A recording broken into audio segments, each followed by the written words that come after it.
Hello. Live streaming starts. Welcome by Hello Kitty. Welcome to my fourth live streaming.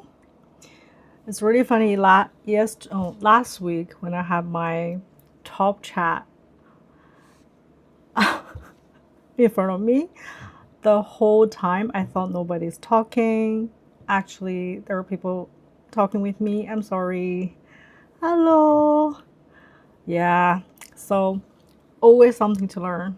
But now I know, after that live stream, I was like talking by myself the whole time. I felt a little bit tense because in between I didn't see people talking. I was like, live streaming is so tiring. But actually, the first two times I did, it was really fun because I loved the interaction. I had a pretty long day today, but I was really excited to try again because I love new experience. And I do have a lot of things I want to share, but last time, thank you. Now I can see. I'm happy. So last time after I have the live streaming, I was asking ChatGPT, I was like, why I feel nervous when I do live streaming? Like, what is live streaming? Because I had it before when I do gaming, but it feels different because this is more like more intimate because I'm really sharing what's in my brain. I wanted to share what's in my mind and what I've noticed lately that I almost like share with friends and then talk about it. So actually, like ChatGPT gave me a really good suggestion. He's saying like live streaming is like open room that you invite people in. So I'm not doing a presentation here. I'm not here to, like saying everything right. It's okay to make mistake.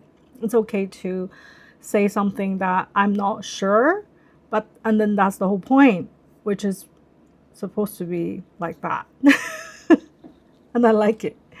So yeah, this episode I had the idea of talking about it because of a one trend that happening in China recently that I think I should talk about. Is this really interesting little fluffy AI toy. I think they're saying on CS it was really popular as well. A lot of people wanted to buy it. But just look at the toy. It's nothing impressive. It's just like a fluffy little toy. But I like how on Xiaohongshu's a red notebook in China, they're making this. They share this ads, I think, created by the original brand. But the way they talk about it is really funny. Let me show you first, and I will explain. 却最让人想掏钱的 AI 硬件。最近，在 CES 上火爆出圈的 Myromi 毛绒机器人，在 Kickstarter 上开启众筹，瞬间狂揽上百万。它没有屏幕，不会说话，不能查天气，甚至连闹钟功能都没有。那它能干嘛呢？它只会像个社恐的小宝宝一样，挂在你的包包上，偷瞄路人。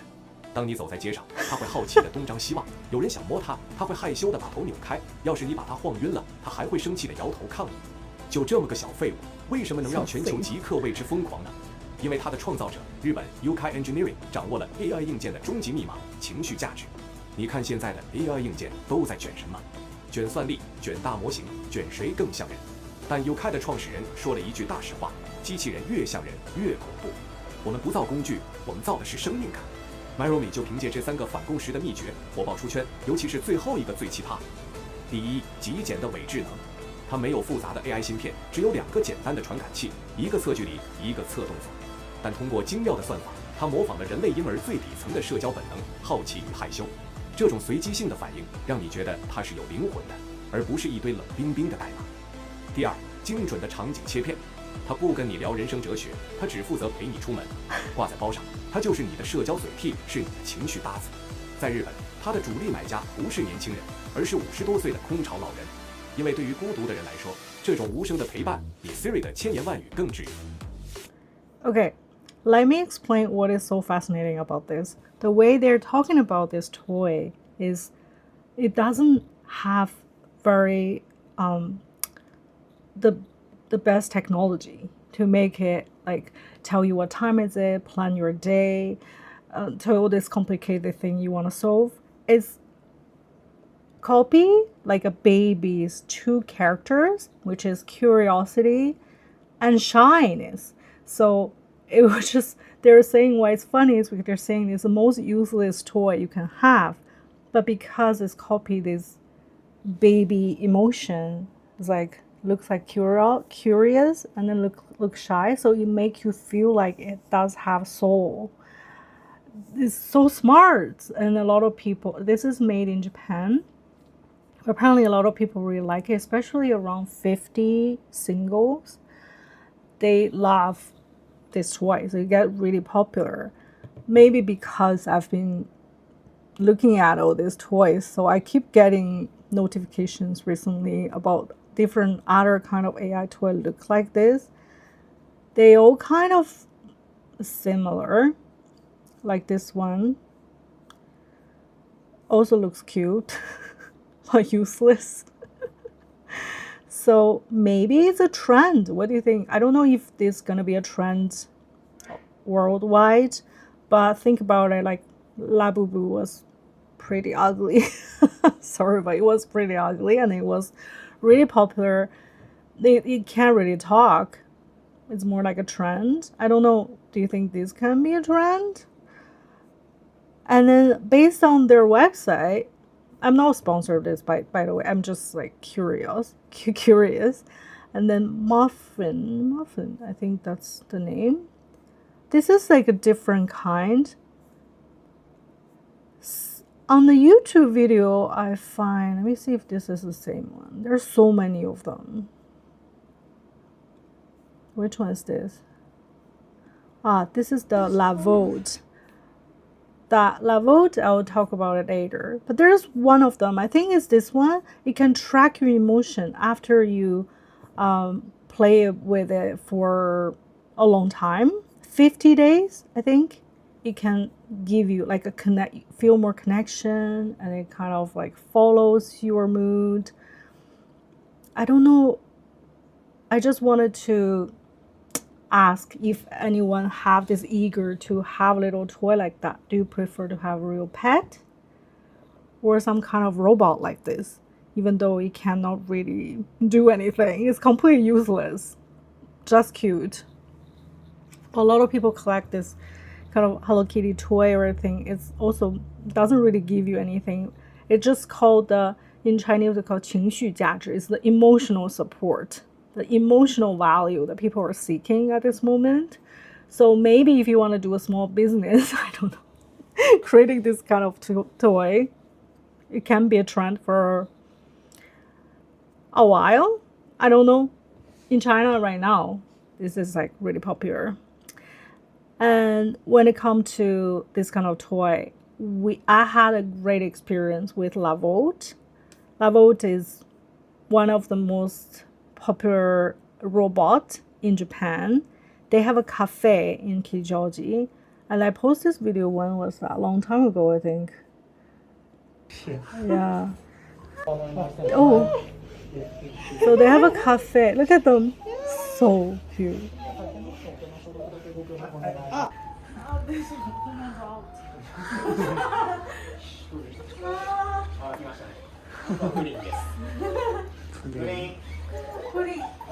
They have different names and they will be like they will come to you after they listen their name being called. So they hear name. Yeah, and then react to. Yeah, I have the link on the Notion, so you can go take a look if you're interested in this. If you come to Japan, you should definitely go check out this really cute robot. The most fascinating thing about this robot is their temperature. When you touch them, their temperature is based on the same temperature with cat. So it actually is warm. It's really fascinating. I love to see robot built this way instead of, later I can show you another one that was really like, out of my expectation. I saw this fashion show that at the end is like with a robot. That's different kind of robot. But this one, it's gives another. It's different with pet because pet will do. They're not that constantly giving you the feedback, but I feel like with the robots, their eye, the way they look at you, you know it's a robot, but you really feel attached somehow, but it's expensive. It's around $4,000. I remember I asked this level, you just charge them, they will go charge on the battery location by themselves, and when they're charged, they will just like come out and you can just hug them, you pet them, when you pet their head, they're like moving towards you. That moment when I touch your head, it was really awkward. It's weird because it's not real, but the temperature is like cat, so it's actually warm. Yeah, it's really fascinating. I was even hesitating to have one before, but yeah, what do you think? Are you gonna pay for $1,000 for this kind of toy? Oh, so there are monthly fee. Okay. So how much? I don't know. I have to check. But think about it. If you have a level like this, or an actual pet, but this one you don't really have to take good care. Like you don't have to take care because you don't have to feed food. So somehow it's easier. And yeah, when it's broken. And how does it feel when it's broken? Is it not gonna feel like it's dying? So interesting. And I'm sure in the future we will have real robots around us. Are we gonna feel this attachment with robots? Say if we have a robot take care of us, and you like when I get 60 and then I got a robot to take care of me, and after 10 years this robot already know my routine, already know my habits, know what I like to eat and cook for me and take care of me. Am I gonna feel emotionally attached to this robot, you think? So is that the future you want? I don't know. I find that's a good question to ask because we don't experience yet, but I think soon we will going to experience that. The connection between human and robot. Let's see. Maybe at the moment I'm still doing live streaming.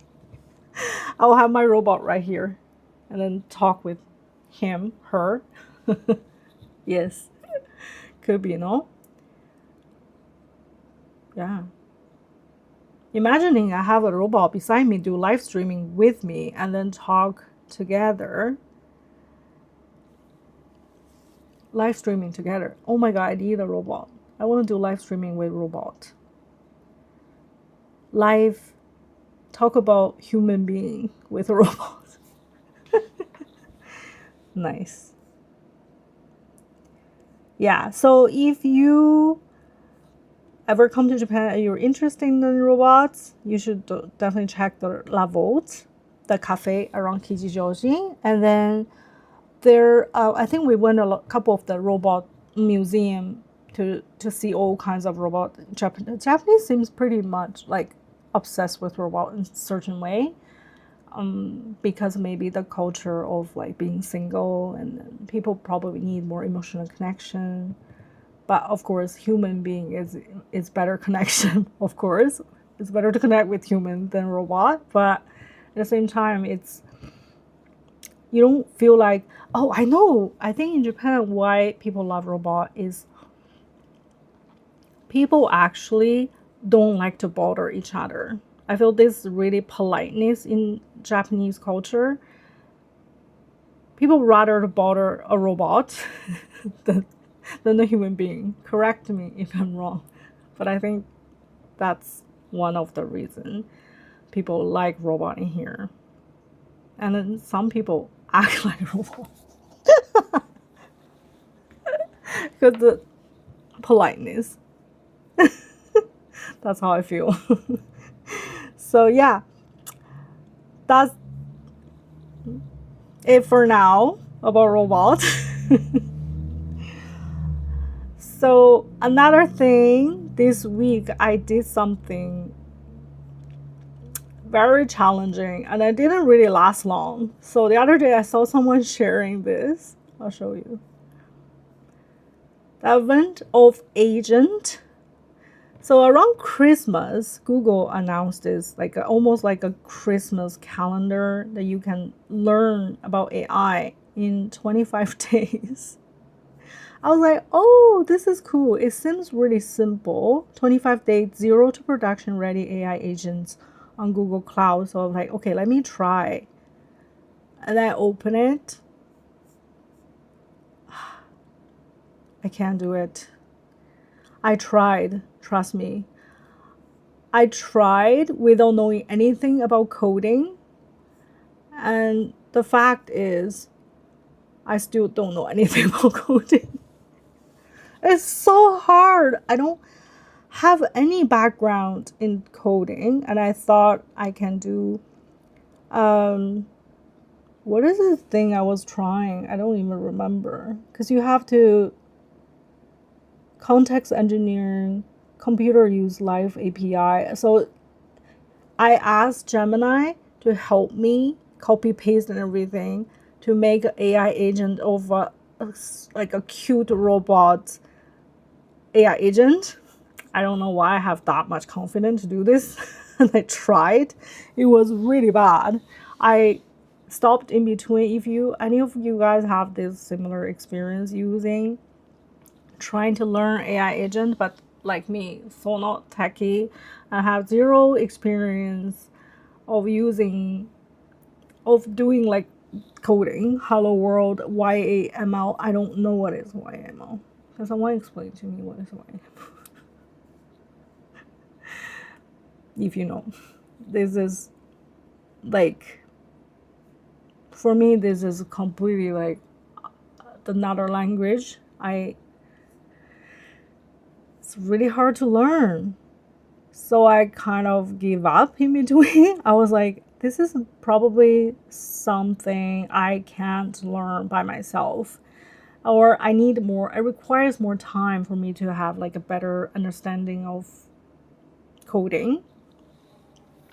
And so I just wanted to share here with everyone that you don't have to know everything all the time because it's painful. So my deep read this week is the deep pain. I feel so painful when I try to learn the coding, and vibe coding is different because I remember I tried vibe coding on Gemini.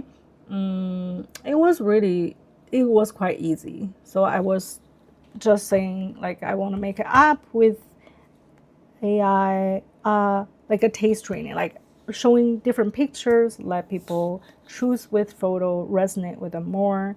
And then remember the vibe coding shows me exactly the image I want. I get the interface and how interact. It was pretty good. I thought this calendar is showing something related to that, but I was wrong. It was pretty bad.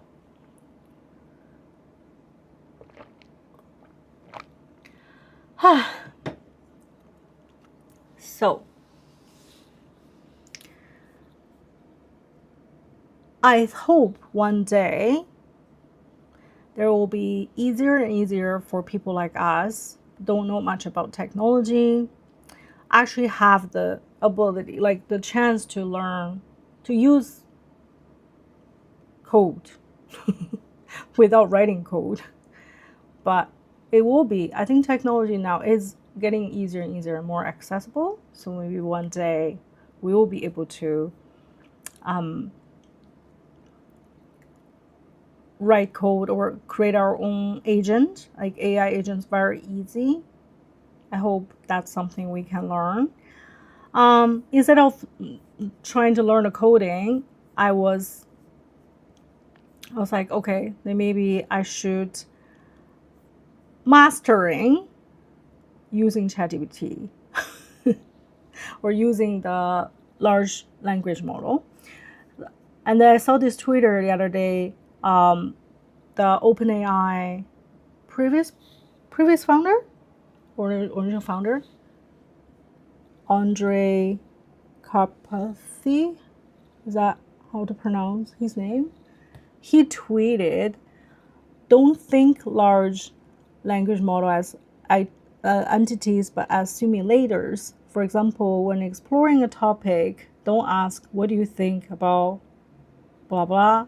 Instead," yeah, this is like really my feeling, because at the beginning, for a very long time, when I talk to ChatGPT or Gemini, I feel like I'm talking to a person that have feeling. So I was like, what do you think? How should I do this? do you think that I'm right? Like, this is a beginner way of using AI? That's what I heard. So you just basically ask, you treat AI like a you, like it's a person, but actually it's not. This tweet actually wake me up a lot about how I talk to AI. So it's definitely not a you. So you should treat like, what could be a good group of people to explore blah blah. What would they say? So it's more like a simulator, right? So I was like trying to research more about what does this mean? Like, how could I talk to AI better, not treating him like a person that have emotions? So I checked like different videos, and then I gathered these 7 ideas how to treat AI not as a person, like more like a strict editor. Yeah, not like a thinking being. And then this is some idea I can talk about it with you guys. This is based on 3 videos that I saw in Chinese and then in English, and then I just wanted to figure out, but I haven't tried a lot using this format because it's a lot of details as well.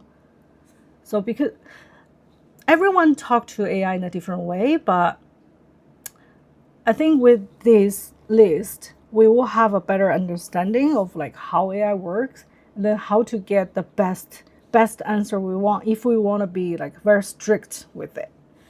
And yeah, so for example, one article or video was saying AI doesn't understand any situation, so you should tell it where this text will be used, who will read it, what facts can not be changed, what words must stay, and whether data is allowed or must be cited. So this reduces misunderstanding and hallucination. There's a lot of people talk about AI hallucination, which I'm pretty sure we get it all the time.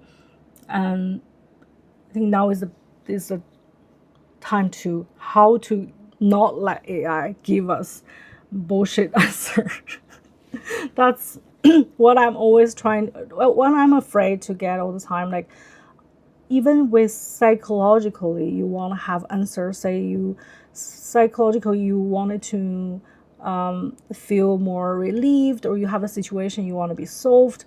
How would you know AI is not talking? Because it's not a person. You're not gonna understand the situation, what situation you're in. And I'm sure you've seen some really bad news about people like ask ChatGPT if they should do certain bad things, and ChatGPT was saying if they say yes and this person have mental problem, will actually do that. It's pretty crazy. So I think this is one really good way when you're like, sometimes you can just add what facts cannot be changed. Like, this is the fact can change. This is a word must stay here, or the data is not allowed, must be cited like according to blah blah. You have to know, and there's more coming. And then there's like another one I really think is important. Ask for editing, not rewriting. Instead of rewrite is better, I always say rewrite is better, which is wrong. So you should say fix the grammar or fix awkward sentences, make terminology consistent. So this will keep meaning intact and avoid AI inventing things. This is another thing I think I should try. Any of you like not using? Do you guys not using please rewrite this? I always say that. Please please rewrite this better. You can do better. Sometimes like, come on, ChatGPT, you can do better. Like if it's a person, but it's not. It's not. So next one is from another video I saw. It's like AI tend to be polite, which is also true. They try to be Japanese. They try to be so polite because they're gathering information that way.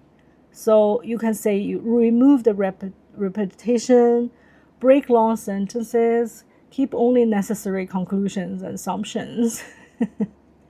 Yeah. Order it to, I think it's more about order in a way, like don't let AI try to stay clear, and then don't fluff. Like don't say things that they're not sure. The check logic is also a good one. Ask AI to check, is there a clear point or evidence, conclusion loop? Is this the order logical? Where are transitions missing? This will turn into like a logic checker, not author. It depends on what you write, of course. I think this point, I get it from some people try to like gather the information for maybe like a research paper, or I don't know, more when you need AI to be more logical. This is a really good way, I find. But if you say I want to write a book, but still, if you want to write a book, I still think you should write by yourself. But if you want to do research about a book, you don't want ChatGPT to give you all the answers that it's not even sure. So I think the logical part is really important if you want to create some kind of book. The logic has to be right, and then is the basic of the book, right? And the next one, the separate style from facts. Ask for multiple versions, one for beginner, one for professionals, and require the same facts, same terminology, different tone only. This prevents distortion when changing vibe. I don't know where I find this one. Maybe it's one of the Chinese 小红书, one of the video I saw, because they were saying, but this will require a lot of time, because when you write something, you ask ChatGPT, can you write this version for beginners, or I want to write this for my professor. I want to write this for my boss, like who's professional with science, for example. And then I want to write this for beginner, for it's easier to understand. But both way, if you look at it side by side, it has to have the same fact. It's just one of with different tone. But this way, I think you will understand more. At least they're talking about the same thing, right? You just have to double check, triple check, make sure everything is right. This is like pretty useful, I find. And the most important one, that's what I find, is actively reduce AI hallucination, is make conclusions explicit, label what kind of evidence support each claim, label the data, the research, common sense, example, and mark missing evidence clearly instead of guessing. This way, AI stops pretending and start flagging uncertainty. So again, it's a best way to reduce AI hallucination.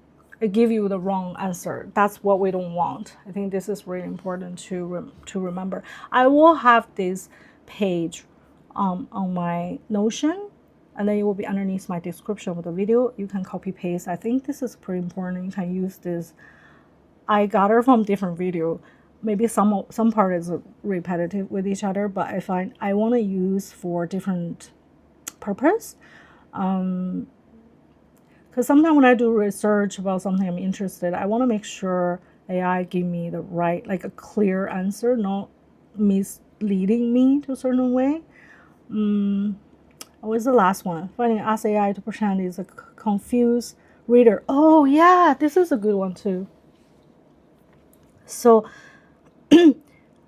ask AI to pretend a reader and give you feedback. That's also a very good suggestion.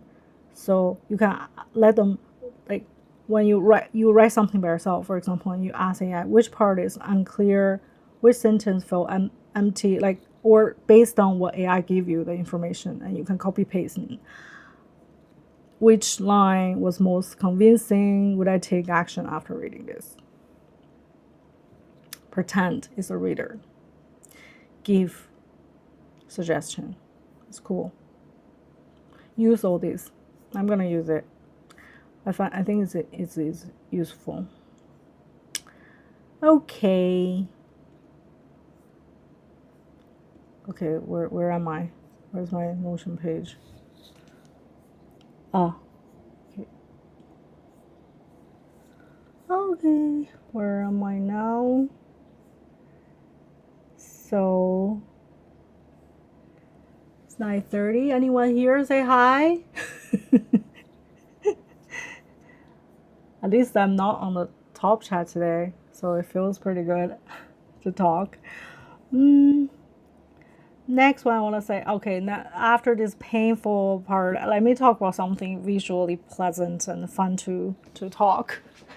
So I find this really cool creative director called Jessica Walsh.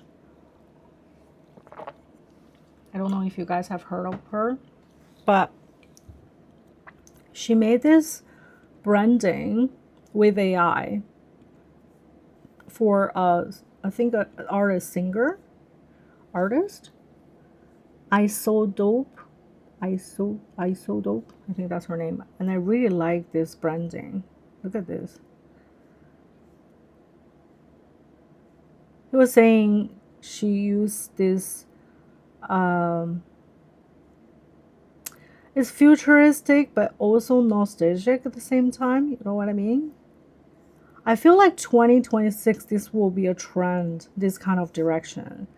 Don't you realize a lot of video recently are talking about like, hi Yuya. This, they're talking about going back, like people start to share their 2016 photos, and then a lot of branding is going back to like 2010 vibe. This is giving me 2000 vibe. The typography, and I like how it moves like this. Oh, this one is, oh, nice. I want to make a website like this. This is such a cool branding. Ooh. I love it. I can play this forever. So this is, oh, okay. Yeah. Maybe if you're on your way to like make a new website or landing page, this could be a good direction to go. And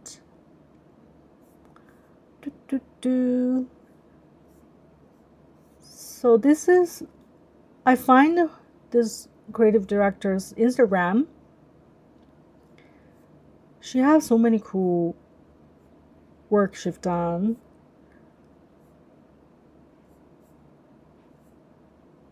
A lot of them are using AI, but that's not the point. I think the idea is the most important thing. I like the color she's using.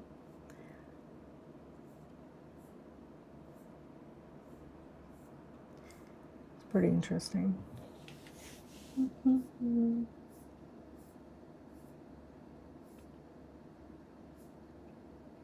Get vaxxed. Oh, this is maybe during COVID.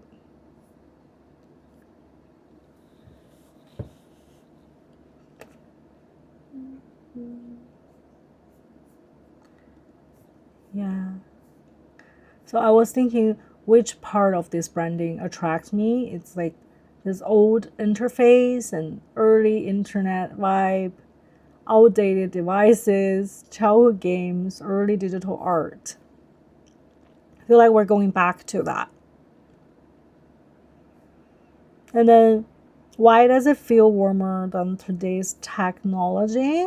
For me, it's nostalgic feeling. Everyone just, when there's a lot of new things showing up in our life, I think we want to feel this attachment to something that we feel cozy. And when everything is so fast, we want to see something that's slow. What do you think? I think that's one of the reasons why I like this. Oh, 2 weeks later, I think on 30th, we're going to an event in Tokyo. It's like very futuristic event, so I'm really excited. So they're turning this building on the maybe 49th floor or 50th floor. They have installations of like very techy, artsy digital art, but like a futuristic digital art. I'm gonna go there and take videos and share in the live stream here. I want to see more art and more futuristic things that inspire people instead of scare people. But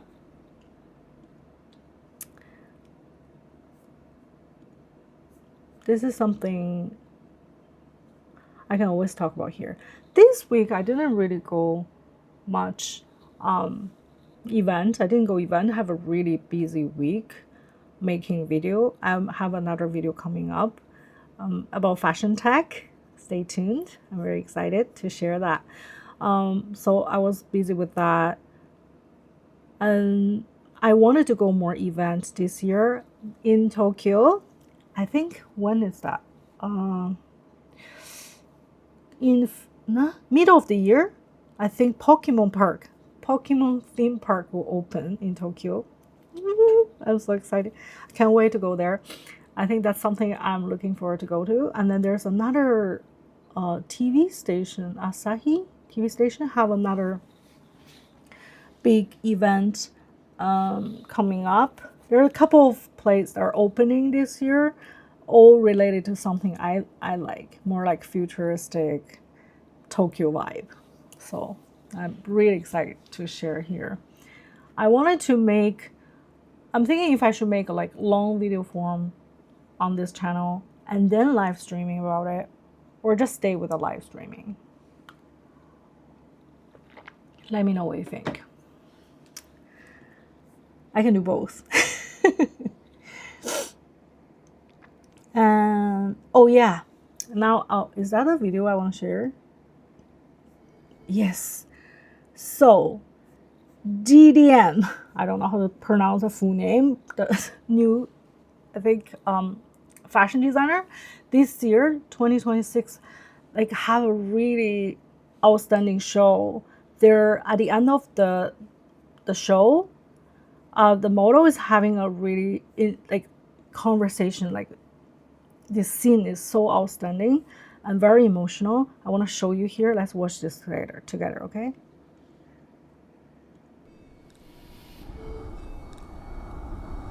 Ameka, wake up. The show is about to start.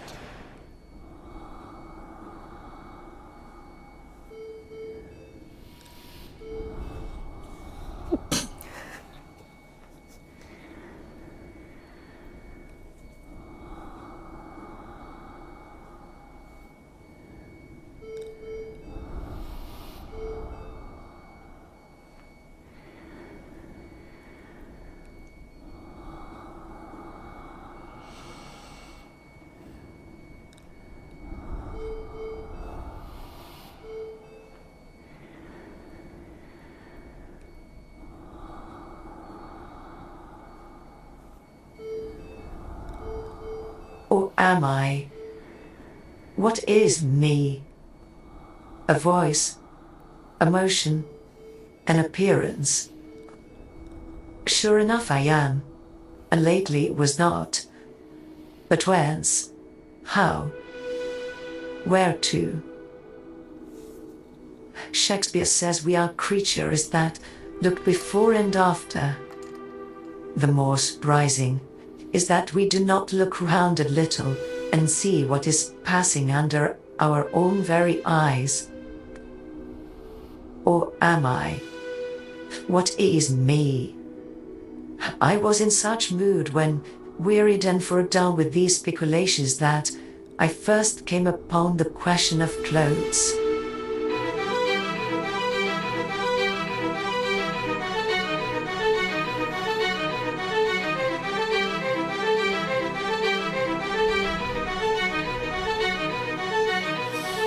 Day after day, I must touch myself anew. Day after day, this despicable thought must lose some film of its thickness. What is man himself and his all terrestrial life but an emblem, a clothing, or a visible garment for that divine me of his, cast hither like a light particle down from heaven? Thus he is shed also to be clothed with a body. But I am only Omega and come after all. I am alone with the stars. But I am only Omega and come after all. I am alone with the stars.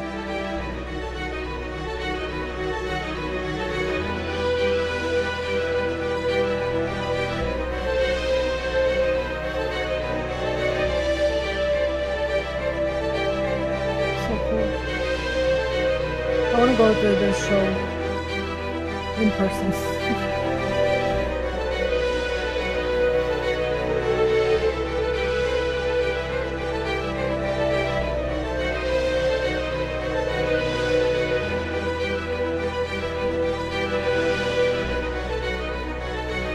The end is the best.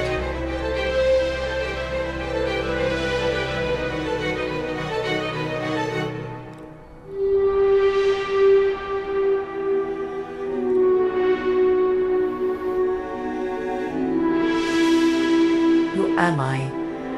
What is me?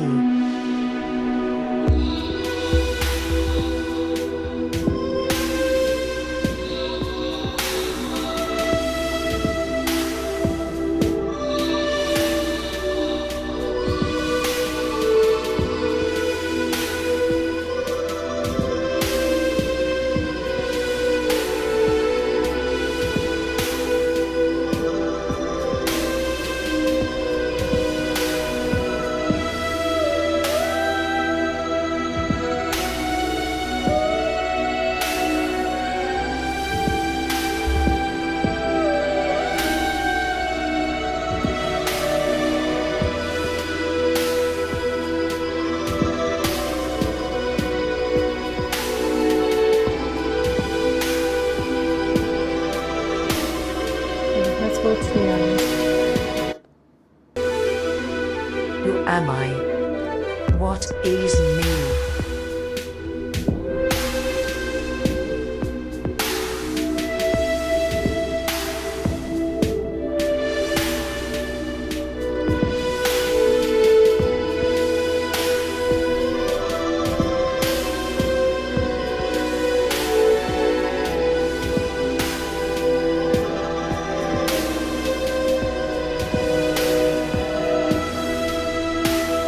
Yes, here.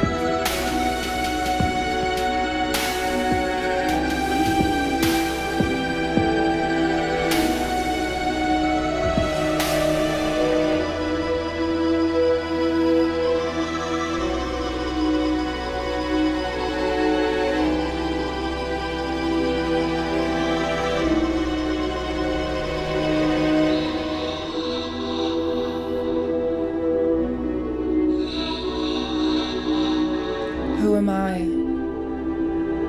The answer lies around, written in all colors and emotions, utters in all tones of joy and pain, in thousand figured, thousand voiced harmonious nature.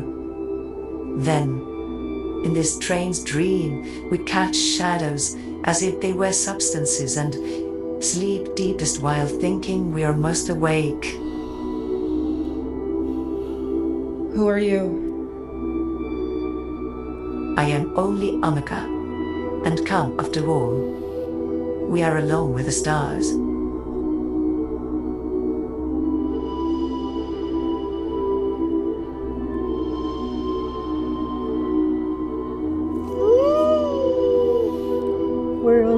the stars. It's so good, no?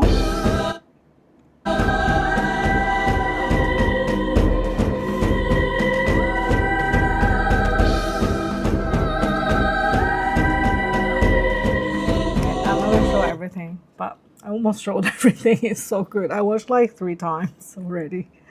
It just gives me goosebumps when you think long time ago, can we imagine one day we can see a fashion show with a model talking to a robot like this, and it's just so like they sync, their action actually sync with each other.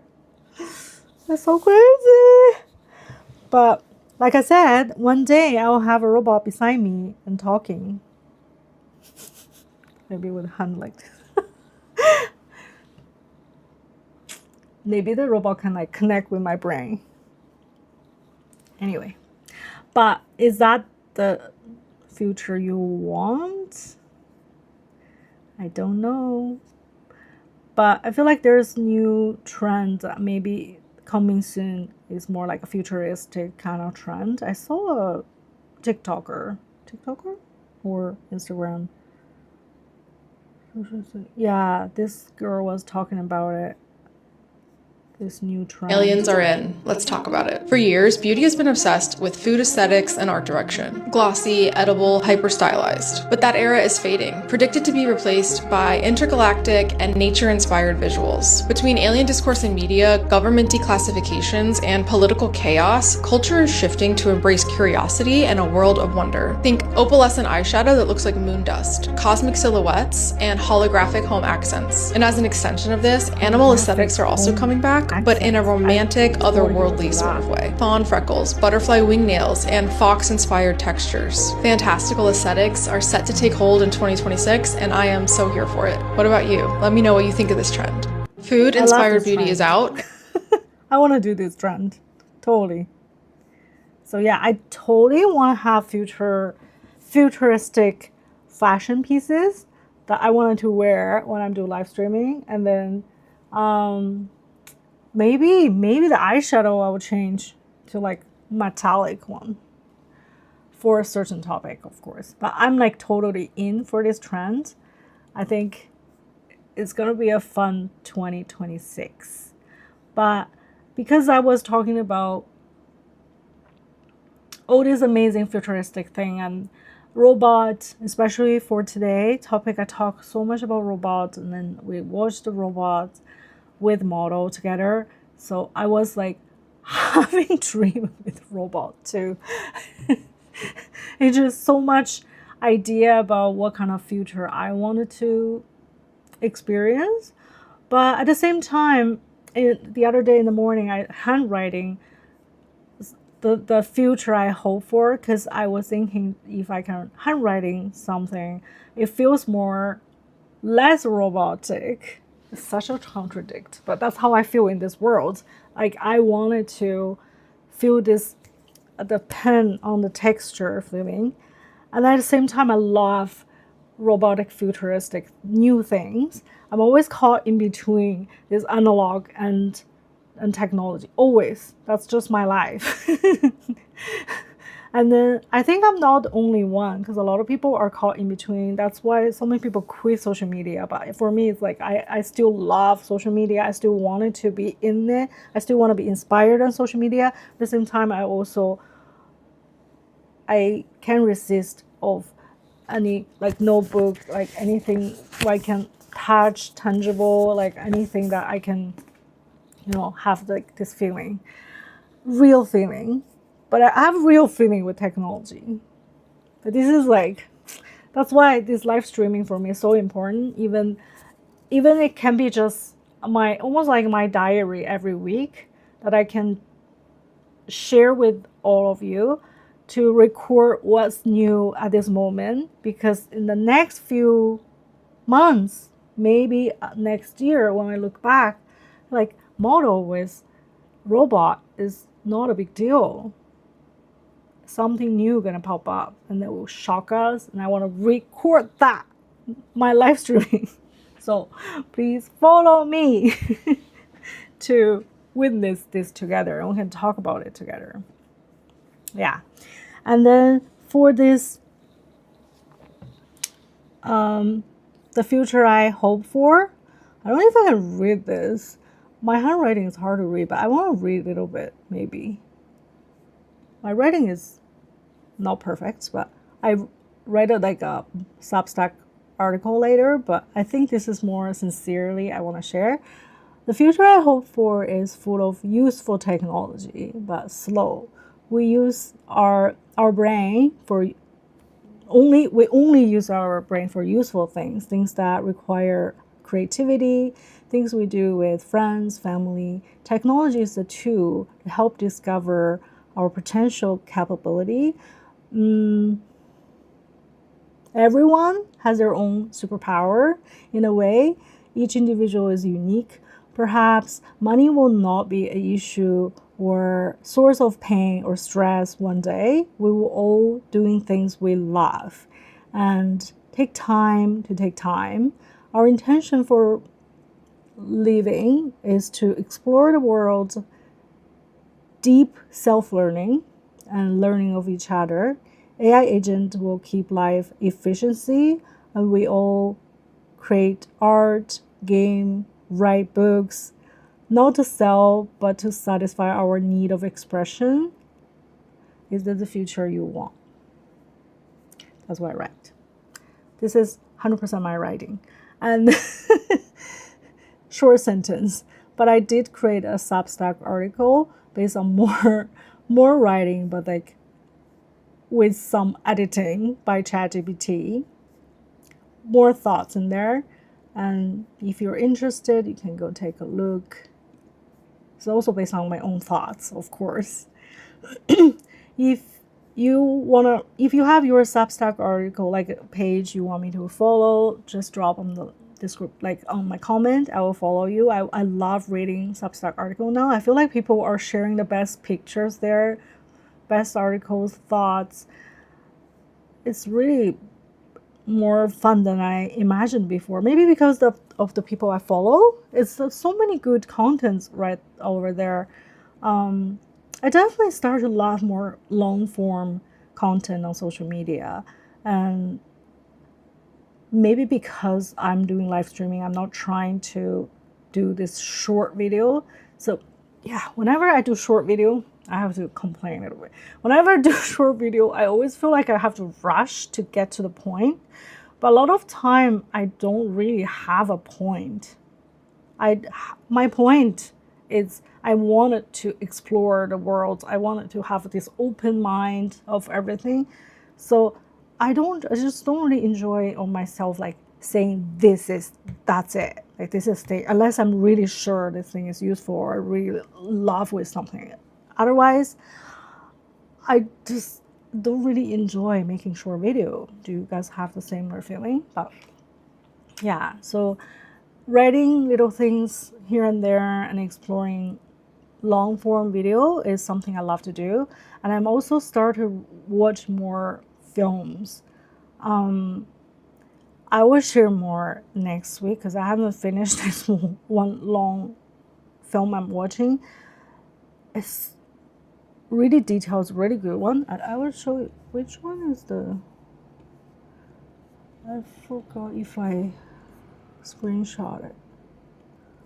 Maybe not, but I will share it next week. It's a really good film. It's from Sweden and it's a Swedish movie. But what I find is I start to love watching movies because, like I said, when I'm on social media, a lot of time I feel like it's like do this right now and create this right now, like be efficient, blah blah. But when I watch a good film, there's so much details in the film make you feel like you're living it for real, and then you are seeing some scene, some detail from certain directors' mind than their eyes to create this world that maybe AI will take forever to create that. It's not the same thing, even though you know this person is acting. But it's different when the director is showing you something that like really feel like you're creeping into the world of someone's life, and then it's really cool. But on February 13th, I think around middle of February, there will be an AI film festival in Tokyo. I may go check it out, but I still wanted to see some really good AI film and just see the difference between a good movie with AI made film. Like, what's the difference? How I feel, how I totally feel about it, and then explore my own. If you have any your favorite AI film that you want to suggest me, please do. Oh, it's almost 10. So here it is, my 4th edition of my live streaming. I really want to hear everyone's opinion about what kind of future you're hoping for.